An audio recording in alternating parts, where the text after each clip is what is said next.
Hello. Oh my goodness. So, first of all, you keep talking about people that I, have worked with. I've been an equity member for 30 years come April, which is crazy. But Ann Bobby and I were also in a show that it ran only for, 10 weeks or something like that? 10 minutes. No. A play called Precious Sons in 1986, which was before she did Smile, so she had kind of a rough 86, I guess. And Kelly Bishop was the understudy to Judith Ivey in that, so she's from tonight. And then there was somebody else, but no, I can't.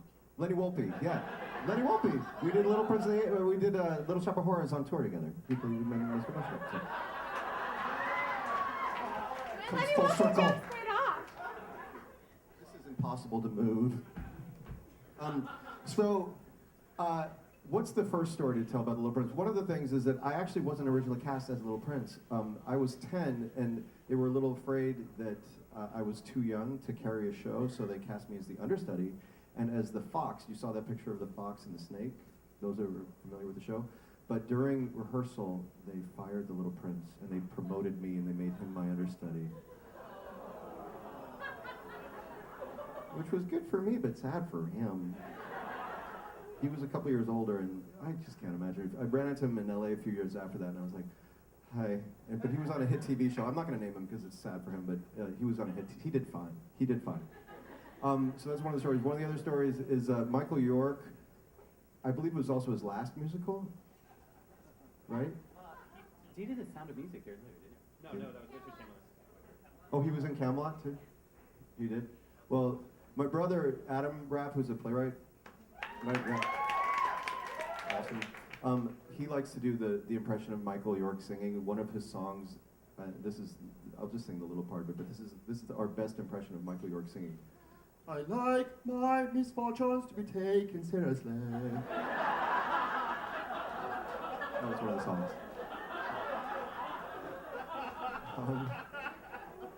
Ellen Green is mentioned she was mentioned earlier. She was the other person.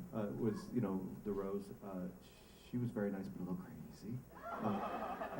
And it was like, I can't remember the timing. It was right after Little Shop, right? Isn't that you're the researcher?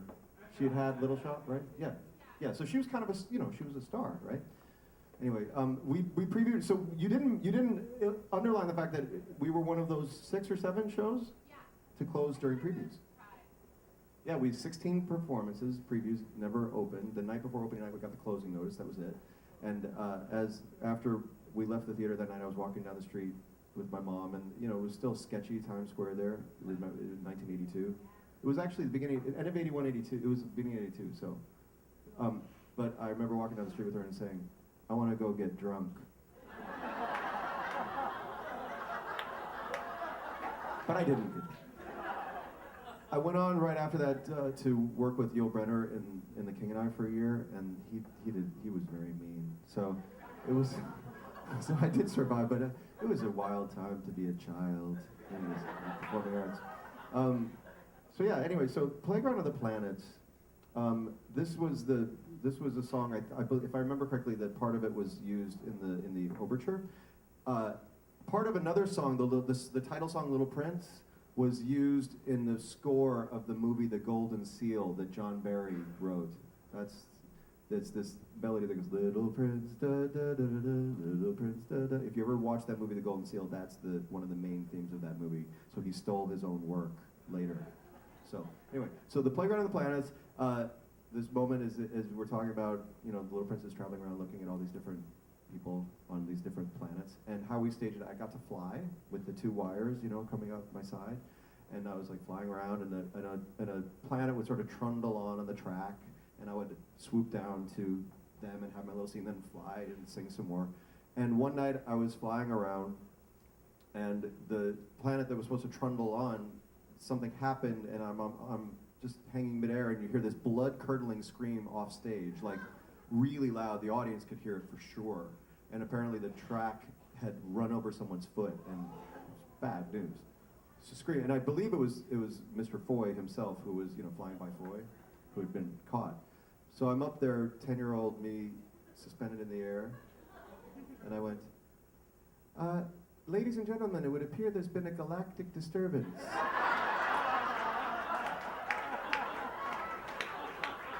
True.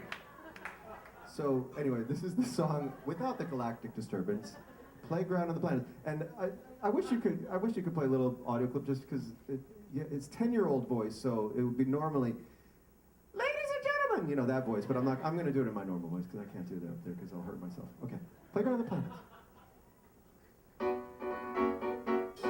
Attention, please.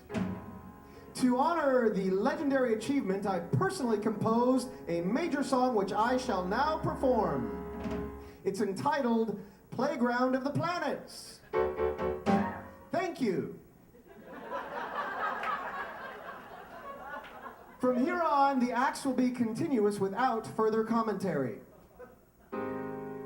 Through the playground of the planets, I journeyed open-eyed. Through the playground of the planets, on a most fantastic ride.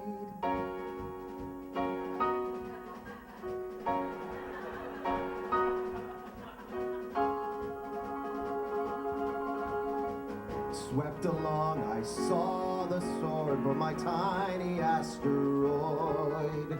Meteors and fireballs have begun to be destroyed. Through the gates of Jupiter, past the crest of Saturn's zone, over Neptune, under Pluto, and round the Mercurian throne. A million constellations sparkling in space.